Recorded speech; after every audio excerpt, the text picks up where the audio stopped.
Oh, live. Heute Abend live aus dem Münchner Schlachthof. Live aus dem Münchner Schlachthof.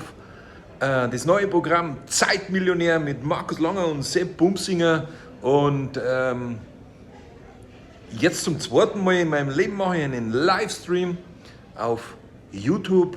Und ich zeige euch diesmal, wie es so ausschaut hier im Münchner Schlachthof.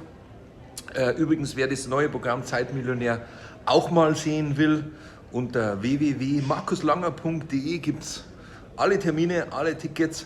Schaut's vorbei. Ja,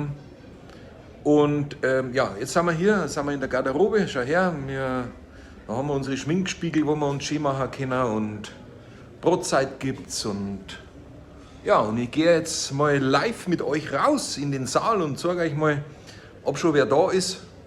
Gehen wir mal hinter die Bühne, live hinter die Bühne, da wo jetzt dann gleich der Sepp auch auftreten wird.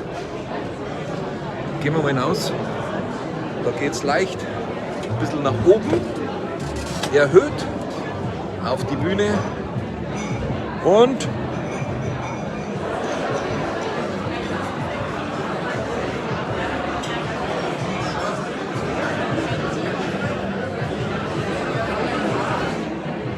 siehst du das?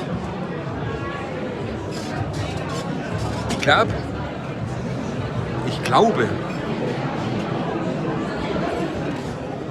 es sind schon ein paar Leute da, also lasst euch das nicht entgehen. Es gibt noch viele Termine, dieses Jahr noch 3 und im nächsten Jahr dann ganz, ganz viele. Ab Januar geht es wieder weiter mit dem neuen Programm Zeitmillionär. Ja, lasst mir einen Daumen nach oben, jetzt den Kanal abonnieren, jetzt nicht deabonnieren und schickt mir Herzchen, schickt mir Grüße, schickt mir Daumen nach oben, was weiß ich, schickt mir Geld, ich weiß es nicht, irgendwas einfach. Und in diesem Sinne, wo auch immer ihr zuschaut, alles Gute, liebe Grüße, und ich gehe jetzt gleich auf die Bühne. Lass mir dermaßen die Sau raus. Warte mal, stopp.